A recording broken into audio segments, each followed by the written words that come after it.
LGDV, la guerre des vieux. Épisode 5 du livre 2. Jour 27, j'en étais sûr. Au jour 37, la belle archi. Auteur Ammar Belmostefawi. Image d'illustration Karen Gallego. Partagez ce contenu sur vos réseaux et avec vos proches. Bonne écoute et visionnage à vous. Jour 27. J'en étais sûr. Ce qui devait arriver arriva. Opération réussie. Les 4 centres en construction ont été détruits. Par contre, j'ai toujours quelques problèmes avec le dosage des explosifs. Le groupe qui m'inquiétait le plus lors des formations a subi quelques pertes. En fait, les 3 membres sont décédés. Le souffle de l'explosion ne les a pas épargnés. Ils ont fini déchiquetés. Cette opération, qui a eu lieu simultanément, ressemble à un attentat.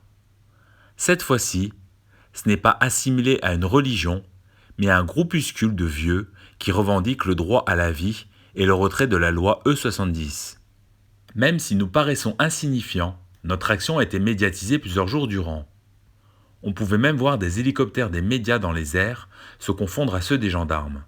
Nous espérions que cette opération nous ferait de la publicité, attirerait de nouveaux membres et que cette loi serait remise en cause.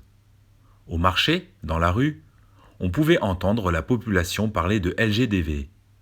Beaucoup ne prenaient pas au sérieux nos actions. Certains étaient terrifiés de se retrouver au mauvais endroit au mauvais moment, et donc d'être des victimes de ce qu'ils qualifient d'actes terroristes. Mon infirmière continuait à me laisser mes médicaments sur la table. Je ne savais jamais comment m'en débarrasser. J'hésitais entre la poubelle, les toilettes, ou à les revendre à des junkies. Apparemment, en plus, je cite, d'avoir des vertus médicales sur la glande de l'humeur, cela avait pour effet de faire planer ces derniers. Jour 28. Mon idée. J'ai tout préparé. Tout est au point. Je vais pouvoir exposer mon plan à Amine ainsi qu'à Henri. Lors de notre réunion des responsables de LGDV, je suis directement entré dans le vif du sujet. Celui de revendre en grande quantité des pilules de l'humeur aux junkies afin de montrer que notre traitement n'est pas préventif contre un éventuel cancer, mais au contraire, il rend encore plus passives les personnes qui prennent ce médicament. Toujours à la recherche de sensations fortes et rapides, cette pilule et ses effets devraient plaire à ce genre de population. Le prix, bien qu'abordable, devrait permettre une dépendance rapide du public visé. De plus, les fonds récoltés permettraient de financer nos actions. Bien évidemment, pour se fournir en grande quantité de cette drogue, il nous fallait directement nous attaquer au site de fabrication situé dans un département voisin, dans un lieu tenu secret. Cet endroit est isolé de toute présence humaine, mais il n'est pas protégé. Nous devions donc voler des camions remplis de cette marchandise. Lors d'un déplacement à l'étranger, j'avais pris le temps d'échanger avec une personne travaillant sur ce site industriel. Tout comme moi, cet homme attendait de prendre l'avion qui avait du retard. Il m'avait tout raconté en détail sur ce lieu de fabrication de TI, cette fameuse pilule contre le cancer de la thyroïde. J'avais pris le soin de l'écouter. Il était entré dans des détails très intéressants. Sous l'effet des verres d'alcool que je lui avais offerts, il en était même venu à me parler des effets dévastateurs de cette pilule sur les plus jeunes. Il disait que cela les mettait dans un état second, catatonique. Quand je parle de catatonie, je parle de ces symptômes. Le négativisme, la passivité, le syndrome moteur, les symptômes somatiques. Bizarrement, ces pilules agissent lentement sur les personnes âgées. Par contre, sur les jeunes, dès la première prise, les effets sont radicaux, pouvant aller jusqu'à la schizophrénie. Ce chauffeur de poids lourd m'avait fait part de failles relatives à la logistique de transport et au niveau sécurité du site. Cette dernière était inexistante et il était aisé de s'emparer des clés des camions et ainsi subtiliser tout un chargement. Il restait à trouver des revendeurs, mais surtout planquer nos pilules dans un lieu tenu secret. Mes 2 patriotes m'ont demandé combien de semi-remorques nous devions embarquer. J'ai dit qu'il y avait 10 camions à quai. Alors, autant prendre les 10. Jour 32. Opération avortée dans le sud-ouest. Nous avons été imités. Par contre, l'opération n'a pas été menée à sa fin. La cause ? Un membre d'une équipe du Sud-Ouest a dénoncé ses frères d'armes de LGDV. Ce groupe, qui se constituait de 51 personnes, était en plein recrutement et en expansion. Un seul infiltré a tout gâché. D'après un contact qui a réussi à prendre la fuite, les autorités auraient promis aux traîtres une place dans un établissement si ce collabo donnait le lieu de rassemblement. Il pouvait mourir de vieillesse. C'est du moins ce que pense ce vendu. Je vais m'occuper de son cas un peu plus tard. D'après la dénommée Archie, la seule rescapée qui aurait été témoin de la scène, tous auraient été arrêtés, frappés sans ménagement et surtout, ils ont tous été chargés dans un camion frigorifique pour une destination inconnue. À lui seul, ce fameux Davis a empêché la destruction de 6 établissements d'accueil. J'en fais une affaire personnelle. En attendant, notre priorité est de sauver notre contact dans le Sud-Ouest. Il nous fallait aller chercher Archie et la sauver d'un sort identique à ses collègues. Cette femme ne savait pas si quelqu'un l'avait dénoncée. Elle n'avait pas décliné son identité aux membres et elle n'avait pas donné son adresse. Il fallait quand même la mettre au vert pendant quelque temps, histoire de savoir si elle était recherchée ou pas. Elle avait trouvé refuge dans un garage souterrain dans lequel se trouvait sa voiture. Un minimum prévoyante, elle avait laissé de l'eau et quelques biscuits dans le coffre de son automobile. Nous lui avons demandé de ne pas bouger de son véhicule. Nous étions en route, Amine et moi. Nous risquions gros en aidant cette personne que nous n'avions jamais vue, mais elle était la seule à pouvoir nous renseigner sur ce Davis. Aussi, elle faisait partie de notre organisation. Nous pouvions aussi tomber dans un piège visant à décapiter le réseau LGDV. Nous étions persuadés que les gouvernants se serviraient de ce coup de filet pour tenter de discréditer LGDV. Afin de contrer cette volonté de nous donner une image négative, nous devions exfiltrer cette femme et la mettre en sécurité.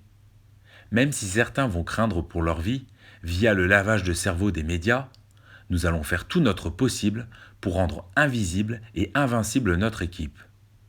C'est un objectif ambitieux, mais nous n'avons plus rien à perdre. Si nous ne bougeons pas maintenant, les 70 ans et plus, nous sommes morts dans 2 ans. Mon nouveau slogan, vous voulez nous tuer ? Vous mourrez avant nous. Nous allions faire passer notre version à notre journaliste attitré, celui qui avait été séquestré dans le garage d'Amine au milieu des explosifs. La vérité devait prendre le dessus sur le mensonge. Amine et moi, nous voulons passer à la vitesse supérieure en espérant que notre économiste nous suivra. Il était trop dans la réflexion. Nous, c'est l'action qui nous intéresse. Il y a un moment pour tout. Jour 37. La belle Archie. Enfin, après plus de 6 heures de route, nous avons pu donner un visage à cette personne affaiblie et épuisée par sa fuite. Elle avait attendu trop longtemps dans les entrailles de ce parking souterrain. Tout s'est passé très vite. Une fois cet inconnu chargé dans le coffre de la voiture, une idée d'Amine, nous avons ouvert l'appui-coude et laissé une ouverture entre le coffre et la partie passager arrière de la voiture d'Amine.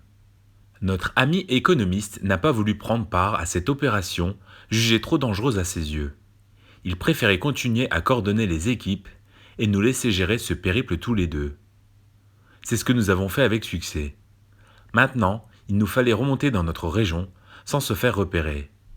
Par contre, si nous étions arrêtés à un barrage avec Archie dans le coffre, nous pouvions signer notre arrêt de mort. Mais nous avons fait comme si de rien n'était. Nous avons tellement parlé que le retour s'est réalisé plus rapidement que l'aller. Cette femme était tout simplement magnifique. Brune, les cheveux longs, 1m75, les yeux clairs. Un regard de panthère. Incroyable. Cette femme était remarquable. Le peu que nous avons pu voir entre le moment où elle est passée de son automobile à la voiture de mon ami, nous avons halluciné. Cette femme était intelligente. Tout ce qui sortait de sa bouche avait du sens. Je n'avais pas ressenti cela depuis des années. Elle dégageait une aura. J'ai rapidement compris que c'était un des chefs du groupe. Lorsque nous avons fait une pause café à une station essence, Amine en a profité pour me dire que j'étais bizarre, que quelque chose avait changé chez moi depuis que nous avions chargé cette sirène dans le coffre. Il m'a fait remarquer que j'avais les joues rouges. Je ne pouvais nier l'évidence en me retournant devant le miroir des lavabos publics. Même mon palpitant était plus rapide que d'habitude. Je n'avais pas ressenti cela depuis longtemps. Un coup de foudre. Pourquoi fallait-il m'annoncer ma mort dans 2 ans pour que je la vive à fond ? Depuis que ma femme est partie avec un autre homme, jamais, à aucun moment, je n'avais pensé à refaire ma vie, à me retrouver une compagne, une personne avec qui je puisse partager des choses. Aujourd'hui, je ressens des émotions intérieures que j'avais dû connaître lorsque j'avais peut-être 12 ou 14 ans. En tout cas, bien que cela était difficile, je tentais de garder la tête froide face à cette rencontre inhabituelle. Il nous fallait atteindre notre objectif sans encombre. J'ai proposé à cette femme de la faire séjourner dans mon logement pendant quelques jours en attendant de trouver une autre alternative. Archie a accepté et Amine a acquiescé. Bonus. Jour 38, matin ensoleillé. Aucune info ne parle de cette femme. Idem. À aucun moment, ils n'ont parlé d'individus potentiellement dangereux, étant sur le point de faire sauter ces bâtiments pour personnes âgées fortunées. Nous qui pensions que l'État allait faire un coup d'éclat en mettant en avant cette opération avortée, nous n'avons pas entendu ou lu un seul article mettant en avant cela. Après réflexion, je comprenais mieux pourquoi rien ne ressortait ou ne fuitait. Le gouvernement voulait passer sous silence l'existence de ce genre d'établissement. Il préférait tout simplement étouffer cette affaire. Si l'existence d'une organisation comme la nôtre était avérée, la population risquerait de ne plus faire confiance aux politiques et l'électorat pouvait s'orienter vers d'autres partis aux prochaines élections. Je l'avais oublié. Amine, comme à son habitude, est venu pour réaliser sa séance sportive avec moi. Hors de question de s'entraîner dans la chambre d'Ami, Archie y dormait. Amine, un peu sourd sur les bords, a suffisamment parlé fort pour la réveiller et la faire sortir de la chambre. Elle portait un de mes polos qui, apparemment, lui avait servi de pyjama. Nous sommes restés sans mots. Le bleu de mon polo faisait encore plus ressortir la couleur de ses yeux. Elle devait être cassée d'avoir fait le retour dans le coffre de la voiture de mon ami. Amine a signalé à cette femme que j'étais sur le point de me préparer pour aller courir. Pour une fois, je me serais bien passé de sport et de la présence d'Amine. Ne voulant pas passer pour un faible, un dégonflé, j'ai chaussé mes baskets. Les pupilles dilatées, cette femme n'arrêtait pas de sourire et de nous remercier de l'avoir sauvée de cette situation dangereuse. Quand nous sommes sortis et que nous avons fait les premiers pas, Amine est tout de suite entrée dans le vif du sujet. Qui est cette femme ? Sommes-nous certains qu'elle fait partie de LGDV ? Est-ce une espionne ? Il avait en partie raison. Nous avons foncé pour aller sauver un des nôtres. Mais rien ne prouve que ce soit le cas. Peut-être que c'est elle qui a dénoncé le restant de l'équipe ? Impossible de le savoir. Et nous étions maintenant devant le fait accompli. Quand nous sommes entrés avec les croissants, Archie était en compagnie de l'infirmière. Cette dernière parlait avec notre rescapé qui se faisait passer pour ma petite amie. Quand j'ai franchi la porte d'entrée entr'ouverte, Archie s'est dirigé vers moi et m'a embrassé. Cette course à pied m'avait donné des couleurs. Archie m'avait fait devenir tout blanc. Moi qui voulais donner des couleurs à la vie d'Amine, j'étais soumis à la même situation que lui. J'avais justifié mon absence de mon domicile lorsque l'infirmière passait et que je n'étais pas présent en prétextant avoir une petite amie. Cela était réellement sur le point de se réaliser. Est-ce que le secret de la vie est de penser fortement à quelque chose ou à une situation pour qu'un souhait se produise ? Archie a feinté de me disputer de ne pas prendre sérieusement mon traitement. L'infirmière s'est dirigée vers moi en me tendant les pilules. Paniqué face à la situation, j'ai placé ces 2 pilules dans ma bouche. En avalant ma salive, qui avait encore le goût des lèvres de mon hôte, j'ai ingéré ces maudites gélules. Le temps m'a semblé interminable. L'infirmière paraissait traîner des pieds dans mon logement. Je l'avais trouvée plus expéditive par le passé. Quand elle s'est enfin décidée à partir, j'ai tenté de me faire vomir, sans succès. Archie m'a tendu un verre d'eau et du sel. L'effet a été immédiat. Elle était déjà aux petits soins avec moi. Elle me faisait dégorger. Amine avait raison. Afin de ne pas attirer l'attention, il ne fallait pas changer nos habitudes. Nous avons donc prévu de nous rejoindre au café du commerce et profiter de trouver une autre solution d'hébergement pour mon hôte. Pas question pour nous de nous promener en compagnie de notre belle inconnue, mais hors de question de la laisser cloîtrer dans mon appartement. Après mon petit déjeuner en compagnie d'Archie, je lui ai expliqué la situation. Quelque peu gêné et intimidé de me retrouver seul avec mon invité, nous avons dévoré nos pains au chocolat. Elle s'est montrée compréhensive. Elle n'arrêtait pas de me fixer.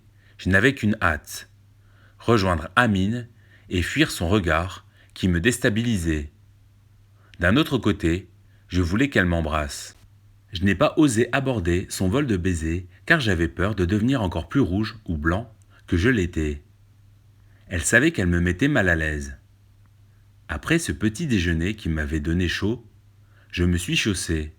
Sur le point de partir, elle m'a interpellé pour de nouveau m'embrasser. J'ai fermé la porte à clé derrière moi. Je ne me rappelle pas avoir fait le trajet entre mon habitation et le lieu de rendez-vous avec Amine. Mes pensées étant ailleurs, mon corps m'a transporté jusqu'au café. Une fois sur place, Amine a deviné la situation. Il m'a demandé si elle avait recommencé. Quand j'ai hoché la tête, il m'a mis une grosse tape sur l'épaule. Depuis qu'il s'était mis à refaire du sport, je voyais bien qu'il avait plus la pêche qu'avant. Pendant quelques minutes, il m'a charrié. Ensuite, nous avons abordé le devenir d'Archie. Comme Amine possédait les clés de la maison de la défunte Anne, j'ai proposé de loger Archie dans cette bâtisse peuplée de chats. D'une part, elle pourra nourrir ces derniers, ce qui libérera du temps à Amine. D'autre part, cette maison était vide de son occupante, isolée, elle n'est pas prête d'être vendue. Au départ, Amine n'était pas trop chaud pour valider cette idée. Mais quand je lui ai exposé les différents avantages qu'il pouvait tirer de la présence d'Archie chez Anne, mon ami a accepté sous une condition, que je me renseigne auprès de Natalia sur cette mystérieuse femme. Si j'avais un retour positif de la part de mon informatrice, il me donnerait son aval. Pour le moment, Archie allait rester chez moi. C'est la fin de l'épisode 5 de ce livre 2. Pour vous, est-ce que l'arrêt du traitement contre la thyroïde, par nos deux compères, Amine et Netzach, joue sur leur humeur? Est-ce que la rencontre d'Archie va calmer ces deux hommes? Qui est Archie? Est-ce une espionne? Le prochain épisode, l'épisode 6, ira du jour 40, des nouvelles mitigées, au jour 45, opération TI, J-1. En attendant, je vous remercie pour l'écoute et le visionnage de ce livre audio illustré. Aussi, je profite de l'occasion pour vous signaler qu'il existe un autre livre audio illustré sur ma chaîne YouTube Amar B. Ce premier livre est composé de 24 épisodes. Je vous donne le titre, La coupure électrique mondiale. Je vous dis à vendredi prochain et à bientôt.